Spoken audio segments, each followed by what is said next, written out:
Well, it's always a pleasure to introduce a star, and he keeps telling me he's a star, but good morning, Michael Turner. Yeah, good morning, Eric. How are you? Terrific, Mick, and great to have you along. And I guess as a youngster, I watched your great dad play on the wing here on Cardinia Park, and then yourself in the 70s and 80s, and it must have been a great thrill for you to come down to Geelong and I guess play in the same strip as your dad.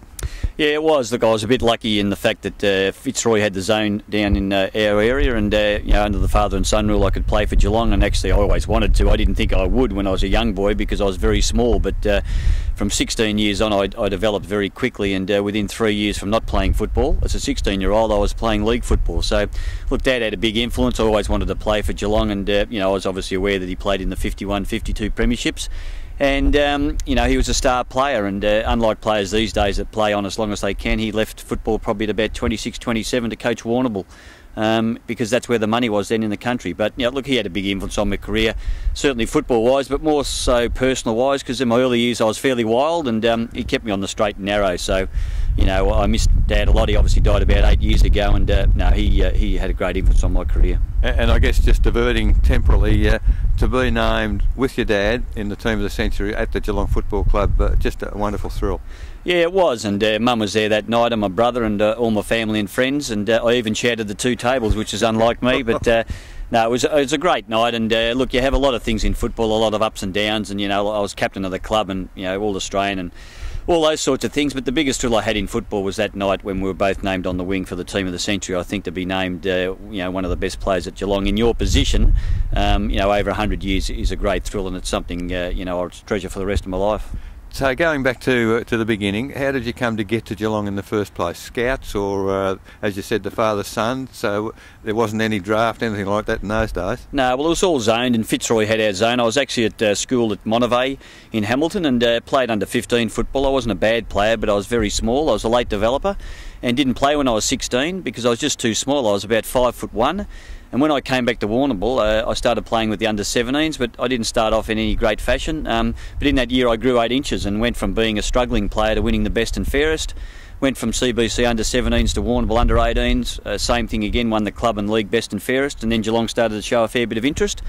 Came and did pre-season, went back and played for Warrnambool as a senior player under Terry Alexander and won the best and fairest, and was runner-up in their league medal and got player of the year, and the next thing I'm down at Geelong. So look, it all happened very quickly, from not playing football as a 16-year-old to playing league football. And I still think people who I went to school with at Monterey would have thought, is it the same Michael Turner? Because it was just a real quick transition. And the reason why I played league football was the fact that I was quick. That was the big advantage I had. I could run fairly quickly, and it suited that era, but I think it probably would suit today's era even more. And I reckon you got those genes from your father, because he was a brilliant runner, and visualise him down on the wing here, burning along. In fact, I even saw him run in a hurdles foot race here on Cardinia Park in my younger day. But going forward, you played some fantastic games on the wing. But I read in my notes where about 1982 you were the leading goal kicker and played centre half forward. Yeah, well, it was interesting because I've seen some of the interviews you've done, and Billy Goggin, in that era, and we had some very good coaches, but early on we had some ordinary teams. Graham Farmer and Rod Olsen didn't have great teams to work with, but Billy Goggin, I think if we had have had a decent forward, a Barry Stoneham or a Gary Ablett or a Bill Brownless, we would have won a premiership. And in retrospect, it's easy to say I wanted to play centre on the wing because you get more of the ball, but I think Billy probably should have played me half-forward flank to help out Terry Bright and the other forwards, and because I was capable of kicking goals. So, I did win the goal kicking, which in my career I was able to run through the lines and kick a few goals, which is obviously a great advantage today. Now, moving on a little bit, you're now currently the regional manager for the Falcons, and to me a very, very important position, because you're dealing with guys who are going to be tomorrow's AFL footballers.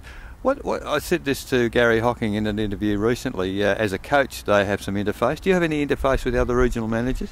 Yeah, look, it's a really good system set up in Footy Victoria, led by Ken Gannon, who's the ex-manager here. But look, there are 12 zones in Victoria. They're managed by the regional managers, and we have, some regions have 3 full-time staff, some 4. And at the Falcons, there's myself, John Etzel and Alan Thompson, who are full-time. Gary Hocking's our coach, but we people wouldn't realise that we have probably 55 staff, under that that are being paid to do various roles. So it's good, and it's a bit of a socialist system because we all got the same budgets and we all share our ideas. So it's terrific for the development of football. And look, the Falcons have been very successful, not only finals wise, but in developing players for AFL, VFL, or local football. That's our role, to make football in Victoria stronger, not just at an AFL level, but at a local level. And I think we've been very good at that. Tomo must be ages. He was round in Teal Cup in the 80s when I was involved. Goodness gracious, how's he going? Yeah, no, he's good. He's about 55, but look, they're good staff. And I mean, it's not. We just haven't got the Falcons under-18 team. We've got 2 under-16 teams underneath that play in championships, and 2 under-15 teams. So we probably put 400 boys through our program a year. And also our development managers like John Edsel and Alan Thompson in our zone manage the Auskick, the primary secondary school football, coaches associations, coach education, a number of development programs that are led by Footy Victoria and the AFL, so they have to deliver those outcomes. So look, it's a pretty big role, and we appreciate what the Geelong Football Club does for us. They certainly provide players to do AFL clinics in schools and those sorts of things, so it's a really good partnership. And football's never been stronger in Victoria. It's just growing all the time, so the negative pressure here is actually wrong. The growth of football in Victoria has been unbelievable the last 5 years. I guess we could go for another 20 minutes talking about the Falcons and what have you, Mick, but fantastic to catch up with you. Continued good luck in your work, and let's hope we can get a few more AFL footballers from this zone. Well, we will, and we've got some good boys coming through again. Whether Geelong pick them up or not, and they have got a lot, is yet to be seen, but there'll certainly be some great boys in the draft again this year, and under Gary Hocking's coaching, we're sitting second, and hopefully we'll have a crack at the premiership, or playing in a grand final this year. Thanks for your time. Pleasure. It's been Mick Turner in Catching Up with the Cats.